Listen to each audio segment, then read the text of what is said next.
নমস্কার, রাজনীতির গল্পের এই অনুষ্ঠানে আপনাদের সকলকে স্বাগত। আমি অতনু ভট্টাচার্য। আজ প্রথমে একটা খবর পড়ে শোনাব আপনাদের, তারপর আমি বিশ্লেষণে যাব। খবরটা হচ্ছে এরকম: বাংলার মাদ্রাসার সাহায্য নিয়ে, বাংলা মানে পশ্চিমবঙ্গের, নাম ভারিয়ে হিন্দু পরিচয়ে এদেশের নাগরিকত্ব জাল নথি তৈরি করেছে বাংলাদেশে অনুপ্রবেশকারী। তা ধরা পড়েছে কোথায়? সুরাটে স্পেশাল অপারেশন গ্রুপের হাতে ধরা পড়েছে। এবং গুজরাটের স্বরাষ্ট্র প্রতিমন্ত্রী হর্ষ সাংঘি তিনি জানিয়েছেন যে পশ্চিমবঙ্গের হাই মাদ্রাসার শংসাপত্রকে হাতিয়ার করে তিনি জাল নথি করেছেন। তার নাম হচ্ছে মিনার হিমায়ত সরদার। হিন্দু পরিচয়ে তার নাম হচ্ছে শুভ দাস। ঘটনাটা আপনাদের খুব সামান্য মনে হতে পারে, যে ঘটনাটা সামান্য ঘটনা, কি হয়ে যায়, মানে এরকম হতে পারে আর কি। কিন্তু এর পেছনে যে একটা বিরাট চক্র কাজ করছে এবং আমাদের অভ্যন্তরীণ নিরাপত্তায় কত বিঘ্নিত হচ্ছে, সেটা কিন্তু এটার একটা পার্ট। এবং এটা আজকে হচ্ছে বলে না, এটা আজকে একটা নজরে এসেছে, আজকে খবর একটা পাওয়া গেছে। এরকম হয়তো হাজার হাজার হচ্ছে, আমরা কিন্তু জানতে পারি না। ঘটনাটা কি? ঘটনা হচ্ছে এই যে মিনার হিমায়ত সরদার, সে 2010 সালে গুরগ্রাম, মেদিনীপুরের গুরগ্রাম হাই মাদ্রাসার ছাত্র ছিল, পড়াশোনা করেছে সেখানে। এবং তার সেখানকার মেদিনীপুরের চাকদা এলাকায় তার বাসস্থান বলে উল্লেখ করা হয়েছে। এবং এই যে মাদ্রাসাতে, হাই মাদ্রাসাতে যে পড়াশোনা করেছে, আসলে বাংলাদেশি।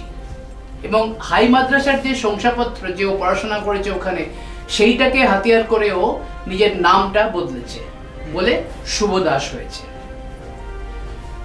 এবং এইটা কেবল যে একটা আইসোলেটেড এক্সাম্পল তা নয়, এরকম অনেক এক্সাম্পল, উদাহরণ এই পূর্ব ভারতে, আমাদের পশ্চিমবঙ্গে রয়েছে। শুধু পশ্চিমবঙ্গ নয়, পূর্ব ভারতের বেশ কিছু অঞ্চল জুড়ে এই ধরনের অনুপ্রবেশের ঘটনা ঘটছে।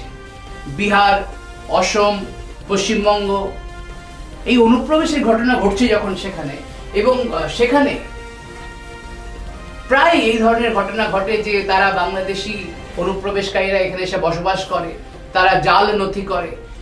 এবং জাল নথি কাদের সাহায্যে হয়? তার মানে বোঝা যাচ্ছে যে সংরক্ষণ পাওয়া যাচ্ছে। সংরক্ষণ কোত্থেকে? শাসন ব্যবস্থা থেকে সংরক্ষণ আসছে। এই সংরক্ষণের কথা কিন্তু আরএসএস এর চিফ মোহন ভাগবত একবার বলেছিলেন, যে যেহেতু এই বর্ডার স্টেটগুলো, যেগুলো সীমান্তবর্তী যেসব রাজ্যগুলিতে এই ধরনের অনুপ্রবেশের ঘটনা ঘটে, এবং তাতে সংরক্ষণ না থাকলে, শাসন ব্যবস্থার মাথায় হাত না থাকলে কিন্তু এই ধরনের ঘটনা ঘটে। অনেকে শেখ শাহজাহানকে বলে, সন্দেশখালীর যে ত্রাস, শেখ শাহজাহান সে নাকি বাংলাদেশি নাগরিক, সেটা অনেকেই বলে। সত্যি মিথ্যে আমার জানা নেই, এটা খবরের কাগজেও বেরিয়েছে, সংবাদপত্র বেরিয়েছে। তো এই যে ঘটনাটা ঘটলো, যে 2010 সালে ওই যুবক হাই মাদ্রাসা গুরুগ্রামে পড়াশোনা করেছে, এবং সেখানে ও পড়াশোনা করার পরে সেখান থেকে সেই শংসাপত্র, যেটা সার্টিফিকেট যেটা পেয়েছে, তার উপর ভিত্তি করে সে তার নাম জাল করছে। নাম জাল করার দরকারটা কি ছিল? সে তো হিমায়ত সরদার হয়েই থাকতে পারত। তার মানে তার পেছনে কোনো একটা কারণ ছিল। সেই কারণটা কি হয়তো এখন তদন্তে জানা যাবে। কিন্তু এতে কিন্তু যে বোঝা যাচ্ছে যে ভারতের অভ্যন্তরীণ নিরাপত্তা কিন্তু বিঘ্নিত হয়ে পড়ছে, এবং বিশেষ করে সীমান্তবর্তী এলাকাতে। কিছু খবর আছে যে স্বরাষ্ট্র মন্ত্রকের কাছে খবর আছে যে বিভিন্ন আমাদের পূর্ব ভারতের সীমান্তবর্তী রাজ্যগুলিতে জনসংখ্যার ভারসাম্যের কিন্তু পরিবর্তন ঘটছে দ্রুত গতিতে। এই জনসংখ্যার ভারসাম্যের পরিবর্তন দ্রুত গতিতে ঘটছে, তার ভারসাম্য যখন দ্রুত গতিতে ঘটতে শুরু করে, তার কিন্তু অনেক নেতিবাচক ঘটনা বা কারণ দেখা দেবে। এই যে ভারসাম্যর ঘটনা ঘটছে, যে ভারসাম্য দ্রুতগতিতে পরিবর্তন হতে শুরু করেছে, এবং বিশেষ করে পশ্চিমবঙ্গের কিছু এলাকা, বিহারের কিষানগঞ্জ তো জেহাদিদের একমাত্র যারা আঁতুর ঘর বলে অনেকে বলে। পূর্ব ভারতের, উত্তর পূর্ব ভারতের কিছু অঞ্চলেও এই বাংলাদেশি অনুপ্রবেশকারীরা, বেশিরভাগ রোহিঙ্গারা, তারা ঢুকেছে। এইখানেই একটা স্বরাষ্ট্রমন্ত্রকে আতশ কাচের নিচে আছে যে পশ্চিমবঙ্গ, অসম, বিহার, এই যে এলাকা ঘিরে যে ধরনের অনুপ্রবেশ ঘটছে এবং অনুপ্রবেশের ফলে কি ঘটছে, সেখানে একটা ব্লুপ্রিন্ট তৈরি করা হয়েছে, যার নাম দেওয়া হয়েছে বিবিসি। মানে হচ্ছে বর্ডার, ব্রেড অ্যান্ড কালচার। তার মানে হচ্ছে বর্ডারের এই সীমান্তবর্তী এলাকাতেই যখনই অনুপ্রবেশ ঘটছে, তখনই দেখা যাচ্ছে যে সাংস্কৃতিক পরিবর্তন ঘটছে, আমাদের সংস্কৃতির পরিবর্তন ঘটছে, এবং ওই এলাকায় দখলদারি হচ্ছে, রুজি রোজগারের জায়গায় দখলদারি হচ্ছে। এই যে রুজি রোজগারের দখলদারি হচ্ছে, এটাকে বলা হচ্ছে ব্রেড। মানে আমি বা যে ওই এলাকায় যারা এতদিন ধরে কোন একটা বিশেষ ব্যবসা করতো, সেখানে এই অনুপ্রবেশকারীদের আগমন ঘটছে, তারা দখল নিচ্ছে, এবং এই দখল শুধুমাত্র যে তারা নিজেরা নিচ্ছে, নিজেরা তাদের মাসেল পাওয়ারে নিচ্ছে তা নয়, তার পেছনে সংরক্ষণ, তার পেছনে শাসন ব্যবস্থার পরোক্ষ মদত রয়েছে, প্রচ্ছন্ন মদত রয়েছে, না হলে এটা হতে পারে না। তো এই যে দ্রুতগতিতে যে ধরনের পরিবর্তন ঘটতে শুরু করছে, এবং দ্রুতগতিতে যে ধরনের রুজি রোজগারের জায়গাগুলো বা অন্যান্য সাংস্কৃতিক যে আমাদের ঐতিহ্যগুলো আস্তে আস্তে যেভাবে দখল শুরু হয়েছে, তাতে কিন্তু আগামী দিনটা একটা অশনি সংকেত দেখা দেবে।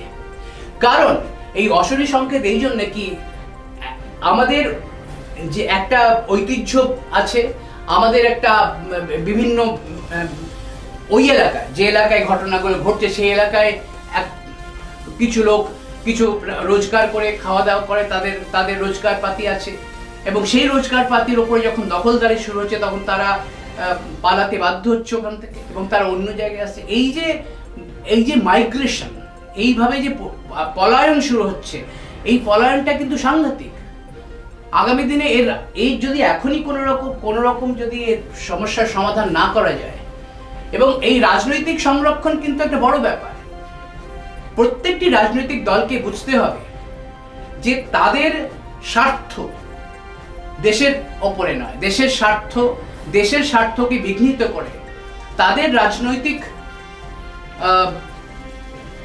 স্বার্থ চরিতার্থ করার জন্য তারা যদি এই ধরনের অবৈধ বিষয়গুলিকে তোল্লা দিতে থাকে, অবৈধ বিষয়গুলিকে তারা একটা সরকারি শিলমোহর দিয়ে তাকে যদি বৈধ বানানোর চেষ্টা করে, তাতে কিন্তু অচিরেই ভারতের অভ্যন্তরীণ নিরাপত্তা কিন্তু বিঘ্নিত হয়ে পড়বে। এবং সেক্ষেত্রে আরো সাংঘাতিকভাবে যেটা হবে, সেটা হচ্ছে একদিকে মায়ানমার, একদিকে বাংলাদেশ, এই যে এই এলাকাগুলোতে কিন্তু অবাধে রোহিঙ্গারা ঘুরে বেড়াচ্ছে, রোহিঙ্গারা অবাধে আসছে, যাচ্ছে কিনা কেউ জানে না, তারা আসছে, এইটুকু খবর তো আছে, কিন্তু যাচ্ছে কিনা কেউ জানে না। এই যখন স্বরাষ্ট্র প্রতিমন্ত্রী, গুজরাটের প্রতিমন্ত্রী তিনি যখন এই খবরটা ঘোষণা বা খবরটা যখন দিয়েছেন বা জানা গেছে, এবং তিনি প্রকাশ্যেই বলেছেন যে যেহেতু পশ্চিমবঙ্গের হাই মাদ্রাসার একটা শংসাপত্র জাল করে এবং নথি জাল করে সে হিন্দু হয়েছে, এরপরে কিন্তু রাজনৈতিক চাপানুতর শুরু হয়েছে। বিজেপি প্রধান বিরোধী দল বিজেপি বলছে যে পশ্চিমবঙ্গ, যে শাসন ব্যবস্থা পশ্চিমবঙ্গে চলছে, তাতে এদের অবাধ আসা যাওয়া লেগেই রয়েছে, এবং তাদের কোনো রকম সেখানে কোনো বাধা নিষেধ নেই, এবং এটাই স্বাভাবিক হয়ে পড়েছে যে পশ্চিমবঙ্গে যারা আসছে তাদেরকে নাগরিকত্ব, তাদেরকে এইরকম শংসাপত্র এরকম প্রচুর দেওয়া হচ্ছে। তারা যে তাদের নাম জাল করে দেশের আরো অভ্যন্তরে ঢুকছে, সেটাও তো সত্যি, সেটাও তো হচ্ছে, সেই ঘটছে। যখন এরকম চাপানুতর চলছে, যখন বিজেপি তৃণমূলকে বলছে তৃণমূলের রাজত্ব, এইসব তৃণমূল কিন্তু কাঁধ থেকে ঝেড়ে ফেলে দিয়েছে, বলছে আমাদের আমলে এসব হয়নি, 210 সালে হয়েছিল, 2010 সালে হয়েছিল, তখন বামফ্রন্ট আমল ছিল, এই অবৈধ কার্যকলাপ নাকি বামফ্রন্ট আমলে হয়েছে। বামফ্রন্ট চলে গেছে 2011 সালে, 2011 থেকে আজ 2024, এই এত বছরে এগুলো পশ্চিমবঙ্গের পুলিশ, সিআইডি কারুর চোখে পড়েনি। পড়লো কার? সেই সুরাট পুলিশের অপারেশন গ্রুপ অফ অপারেশনের কাছে।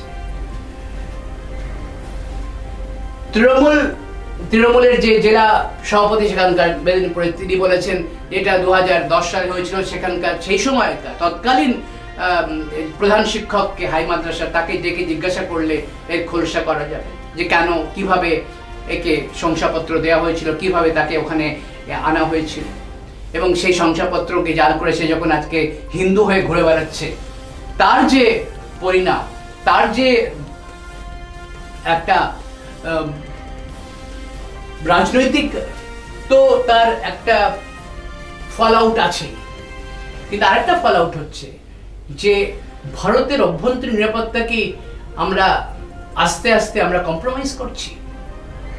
এই প্রশ্নটা আমি আপনাদের সামনে রেখে গেলাম, এবং এই নিয়ে আরো যা যা খবর প্রকাশিত হবে, কারণ আগামী দিনে এই আজকের এই ঘটনাটা কোনো ইন্ডিভিজুয়াল, কোনো একটা বিচ্ছিন্ন ঘটনা নয়।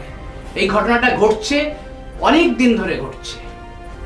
এই ঘটনা কিন্তু যদি সত্যি কথাই বলতে হয়, এই ঘটনা ঘটছে আজ থেকে 20 বছর আগে, 25 বছর আগে থেকে ঘটনা ঘটতে শুরু করেছে। তখন কিন্তু সেভাবে কেউ কোনোদিন অনুপ্রবেশকারীদের বিরুদ্ধে আওয়াজ তোলে। অনুপ্রবেশকারীরা, অনেকে প্রশ্ন করতে পারেন যে অনুপ্রবেশকারীরা ঢুকলে কি ক্ষতি? অনুপ্রবেশকারীরা ঢুকলে ক্ষতি তো প্রচুর। আমাদের অর্থনীতিতে ক্ষতি, আমাদের লোকাল যারা স্থানীয় বাসিন্দা, তাদের রুজি রোজগারে ক্ষতি,